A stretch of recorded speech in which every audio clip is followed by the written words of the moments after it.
In a storage room in Jerusalem, on a shelf behind a locked door, there is a plain limestone box about the length of a man's arm. And scratched into one end of it, in a rough, uneven hand, are three words in ancient Aramaic: Yeshua bar Yehoseph, Jesus, son of Joseph. It is not a rumor.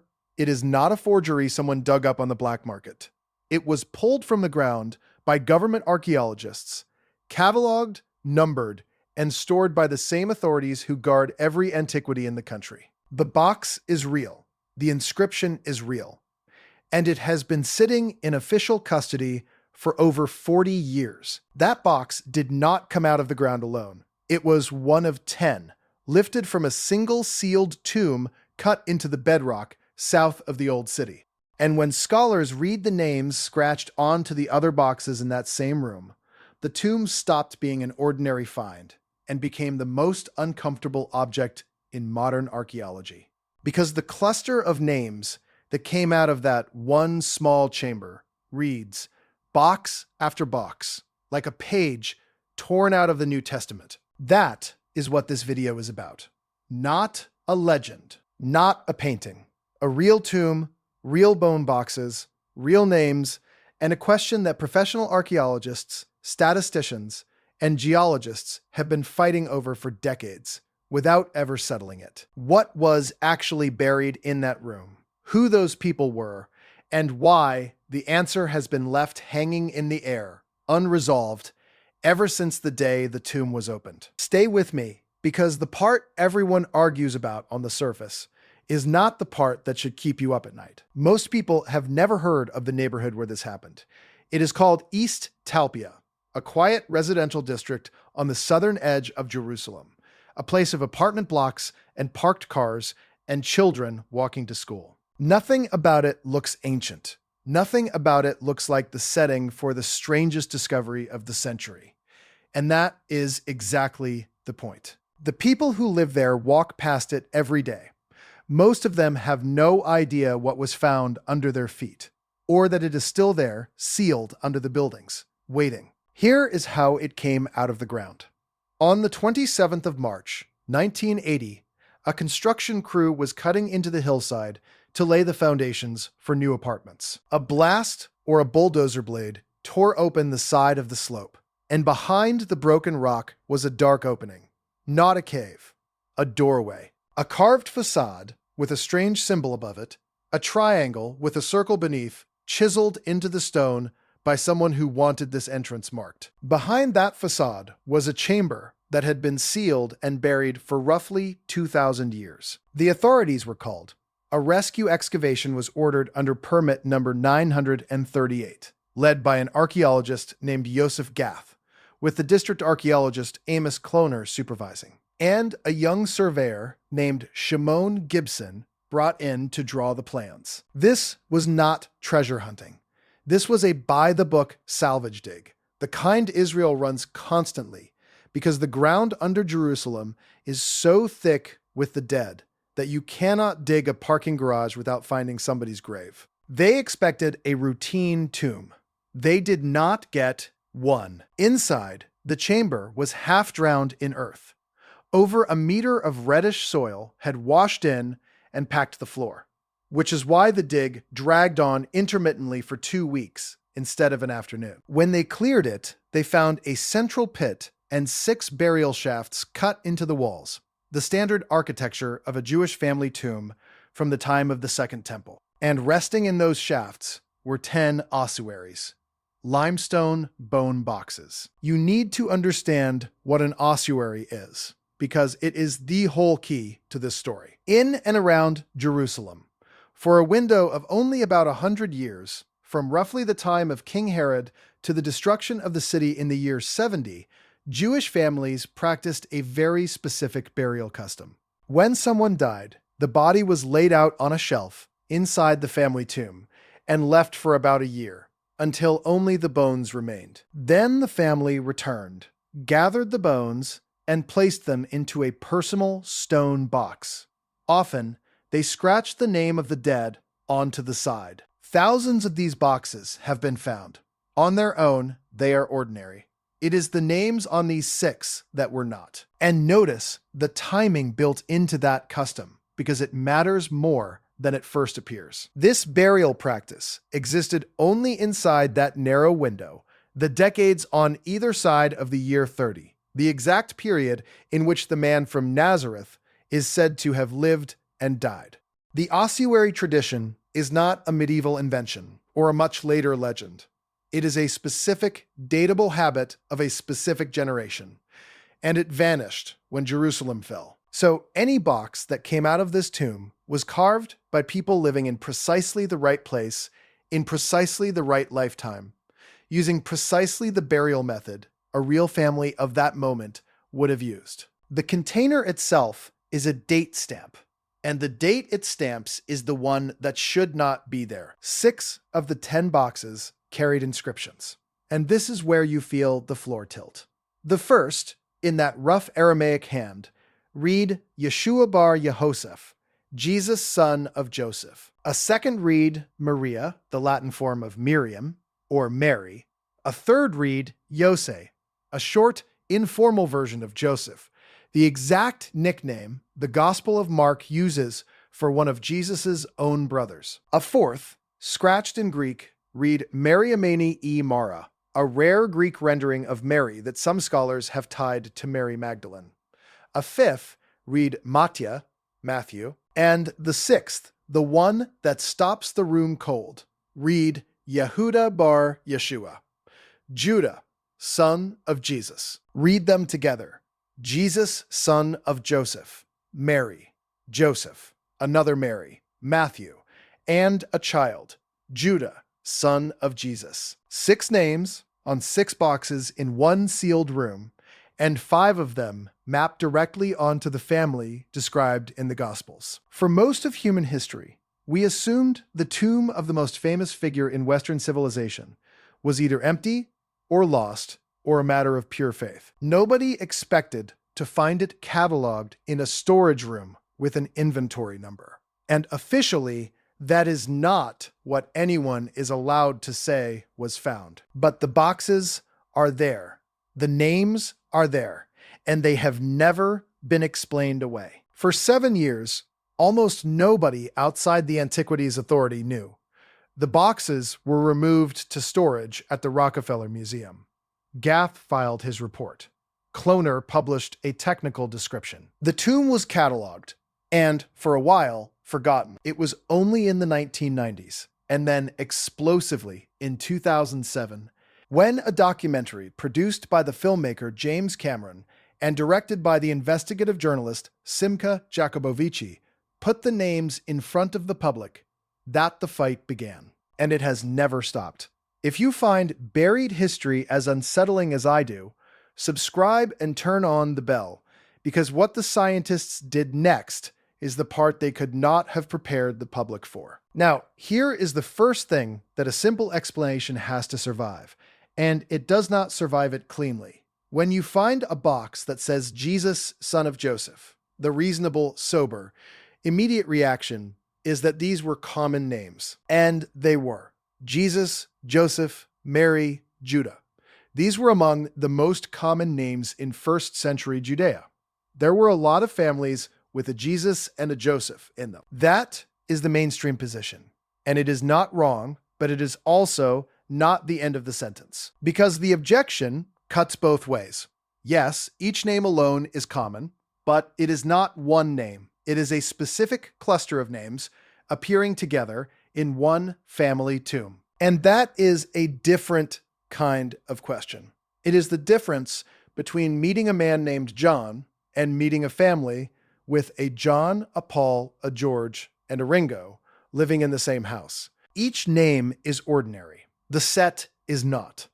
And so, almost inevitably, someone decided to run the numbers. That someone was Andre Feuerferger, a professor of statistics at the University of Toronto, a serious academic with no stake in theology. He was handed the list of names and asked a cold mathematical question. Given how common each of these names was in first century Jerusalem, what is the probability that this exact combination would turn up by pure chance in a single tomb belonging to some other unrelated family. To answer it, he needed to know how common each name actually was. And here, the historians had real data. Scholars had cataloged the names of thousands of Jews from this exact period, from tombs, from documents, from every scrap of the record. They knew that a small handful of names accounted for most of the population.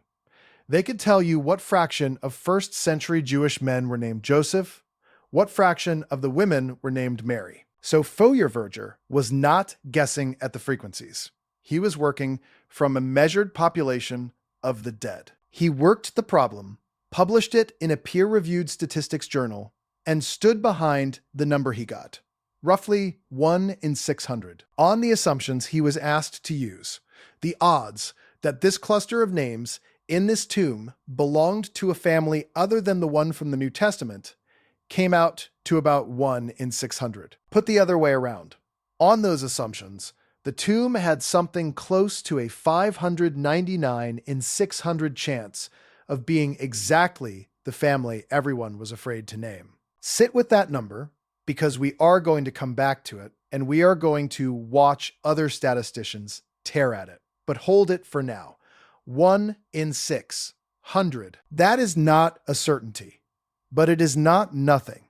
It is the sound of mathematics being uncomfortable. And it is only the first of 3 things about this tomb that refuse to lie flat. The second involves a laboratory in Canada and a test that answered one question while opening a far worse one.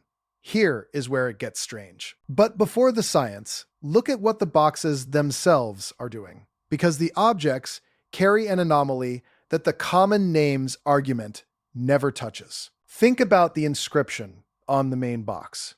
Yeshua bar Yehoseph. Just Jesus, son of Joseph. No title, no honorific, no the teacher, no the Lord, no of Nazareth. Later Christians covered everything they could reach with reverence.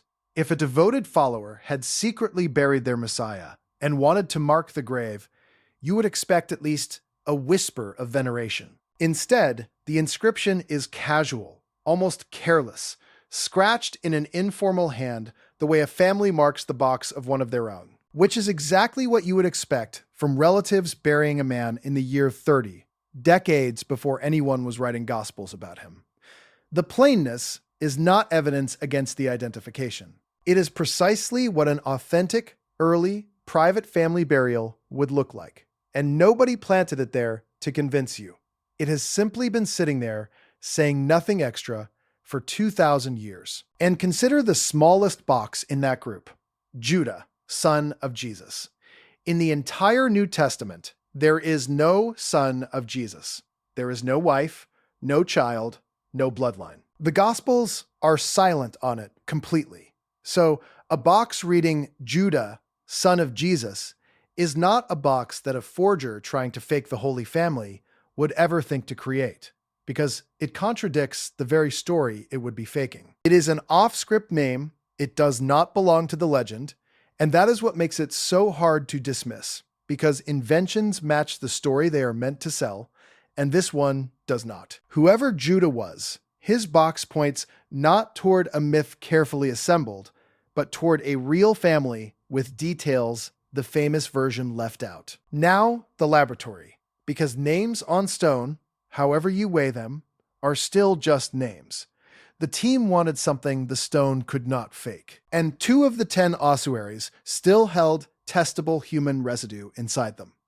The others had been cleaned out, some literally vacuumed for museum display, but 2 still had biological material clinging to the interior. The 2 were the box marked Yeshua, Jesus, son of Joseph, and the box marked Mariamene, the Greek Mary. Samples were carefully removed and shipped to the Paleo-DNA laboratory at Lakehead University in Thunder Bay, Ontario, one of the world's leading facilities for extracting genetic material from ancient, degraded remains. The scientist who ran the work, Dr. Carney Matheson, was not asked to prove anything about religion. He was asked a narrow forensic question. Were these 2 individuals related? The test they could run was mitochondrial DNA, the genetic thread passed down only through the maternal line, from mother to child, unbroken. If two people share it, they share a mother or a grandmother or a maternal ancestor. If they do not share it, they did not come from the same mother's line. And the result came back clear. The individual in the Jesus box and the individual in the Mary box did not share mitochondrial DNA. They were not maternally related. Not mother and son, not brother and sister. Stop and feel what that does. In an ancient family tomb, the people inside are almost always relatives. That is the entire purpose of a family tomb. So how do two unrelated adults, a man and a woman, end up buried together in the same intimate family chamber? In the world of first-century Judea, there is one ordinary way for a man and a woman to share a family tomb without sharing a bloodline: marriage. A wife is buried with her husband's family. She is related to them by union, not by blood. The DNA did not prove a marriage. It cannot. But it removed the innocent explanation, and it left the door standing open on the one interpretation the mainstream story of this man never included: that the woman in the box, marked with the Greek form of Mary, might not have been his sister or his mother. And that is the master question this whole tomb keeps asking and never answers. Who was she? What was she to him? And what would it mean if the answer is the one the DNA quietly allows? This is the point where a lesser story would collapse into fantasy. This one does the opposite. It gets more physical. Because a few streets away from the first tomb, buried under a different apartment building, there was a second one. When the construction crews had been working this hillside back in 1980 and 1981, the first tomb was not the only ancient chamber they broke into. There was another, sealed under what is now a residential courtyard, so close that both tombs appear to have belonged to the same ancient estate, the same patch of ground, in the 1st century. But this second tomb could not be excavated. Homes had already been built directly on top of it. It was sealed, buried, and left.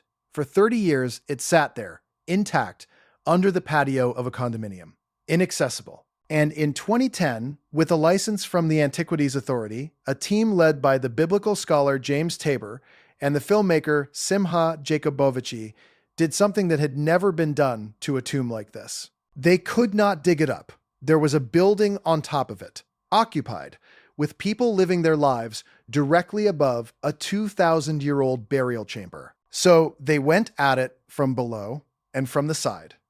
They drilled a narrow hole down through the concrete of the building above, threaded a long robotic arm fitted with a high-resolution camera down through the hole, and steered the lens into the black air of a room no living person had entered since the 1st century. The engineers guided the arm blind, watching a screen, panning the camera across walls and boxes that had sat untouched while empires rose and fell above them. Think about what that footage actually is. A machine, lowered on a cable, crawling through the dark of a sealed tomb. Its lens the first eye of any kind to fall on those stones in 2,000 years. What the camera found carved into the ossuaries inside that sealed room is the reason this second tomb may matter more than the first. On one of the bone boxes, the camera revealed an image, and the interpretation of that image is one of the fiercest fights in the entire field. Tabor and his team read it as a large fish, and emerging from the mouth of the fish, the figure of a man. To them, it was unmistakable. It was the sign of Jonah, the prophet, swallowed by the great fish and delivered up alive after 3 days. And in the Gospels, that specific image, Jonah and the fish, is the one sign Jesus points to when he speaks of his own death and rising. 3 days in the earth and out again. If that carving is what they say it is, it would be the earliest image of resurrection ever found, scratched into stone possibly before the year 70, in a tomb on the same estate as a box that reads, Jesus, son of Joseph. On a second box, they read a 4-line Greek inscription that seemed to speak of raising up, of resurrection. Not a myth, not a metaphor invented later. an image carved into rock in the ground in the 1st century. Here is where the institutional wall comes down, and it comes down hard, because everything about these tombs has been controlled, contested, and left unfinished. The bones were the first casualty. Under religious law, human remains uncovered in Jewish burials must be reburied and cannot be kept for study. So, the skeletal material from the first tomb, the bones that filled those boxes, were handed over to religious authorities and reinterred without a full forensic examination, almost as soon as they came out of the ground. Whatever those bones could have told us, the chance to ask went into the earth with them. Only the scrapings left inside 2 boxes ever reached a lab at all. Then there is the matter of the tomb itself. After the apartment blocks went up, the first tomb was sealed under a concrete slab and effectively swallowed by the neighborhood. The second tomb remains under a living room floor to this day, reachable only by robot, never by a human being. Access to both has been tightly restricted for decades. The full excavation that would settle the questions has never happened, and given what sits on top of these tombs, now it may never happen. The single most explosive burial site in the history of archaeology is, physically, out of reach, known to exist, impossible to fully open. And so the argument goes round and round, year after year, over photographs and casts and camera footage of a room no one is allowed to enter. And then there is the 10th box. The first tomb held 10 ossuaries, 9 of them remain in official custody, accounted for. The 10th was measured, recorded as plain and uninscribed, and then, according to the records, it simply drifted out of the tract collection, missing. Now, here is why that matters. There is another famous ossuary that surfaced separately in the hands of a private collector bearing one of the most extraordinary inscriptions ever found. James, son of Joseph, brother of Jesus, and a geologist named Aryeh Shimron later ran a chemical analysis comparing the soil chemistry crusted onto that James box against the chemistry of the boxes from the Talpiot tomb. His conclusion was that the chemical fingerprints matched, that the James ossuary, statistically, most likely came from this same tomb. If he is right, then the missing 10th box and the brother of Jesus box are the same object, and the family tomb had a 7th name after all, the one name that would complete the picture almost too perfectly. Critics reject the match, and the James inscription itself survived a forgery trial that ended without a conviction but never fully cleared the air. It was measured, it was cataloged, and then it disappeared. That is the pattern this whole story keeps repeating. Now, does any of this prove the most extreme version of the claim? That we have found, cataloged, and shelved the literal bones of Jesus of Nazareth and his wife and his son, and that the story most of the Western world was raised on has a different ending than we were told? No, let's be honest about that, because the truth here deserves better than hype, and the case against is serious and made by serious people. The most prominent voice against the identification is Amos Kloner, the very archaeologist who supervised the original excavation. He knows this tomb better than almost anyone alive, and he calls the Jesus interpretation flatly nonsense. His argument is grounded. The names are common.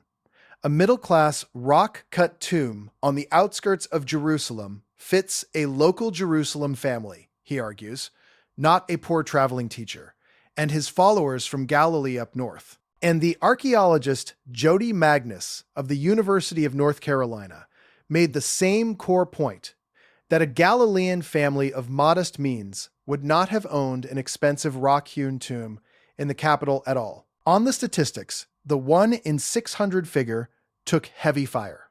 Other analysts, running the same data through different models, argued that once you remove the shakiest assumption, the leap that reads the Greek Mary as Mary Magdalene specifically, the striking odds soften dramatically. In some Bayesian models, falling to a coin toss or lower, and in at least 1 to under 2%. Faux himself was always careful.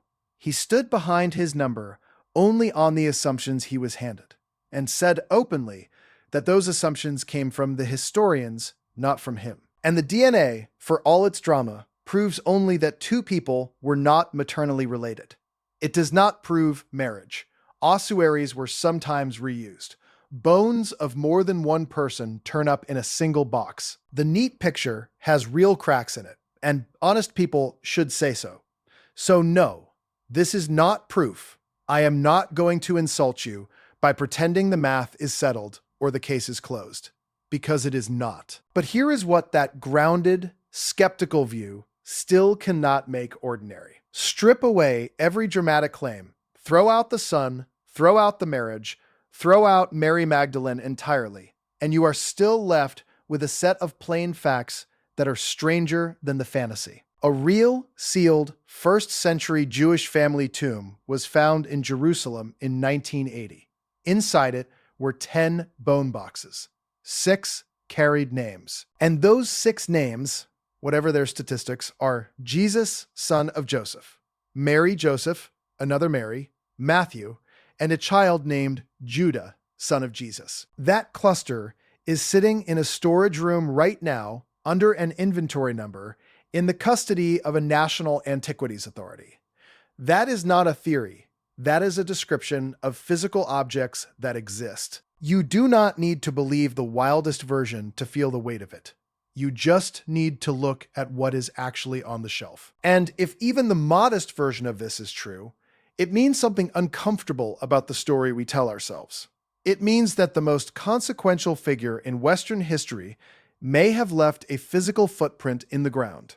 A family, boxes, bones, a real burial in a real hillside, and that we found it and photographed it and numbered it, and then could not agree on what we were looking at. So we sealed it back up and walked away. It means the line between sacred history and ordinary archaeology is thinner than anyone is comfortable admitting. And it means that the single most examined religious claim on earth may have a chapter sitting in a drawer that no one has been willing or able to finish reading. The technology is only getting better. The methods that read soil chemistry off a bone box, that thread a camera into a sealed room through a hole in a basement floor, that pull genetic threads from 2,000-year-old dust, did not exist a generation ago. Every one of them was invented after these tombs were closed, which raises the question that will not let go. If we learned this much from scrapings and photographs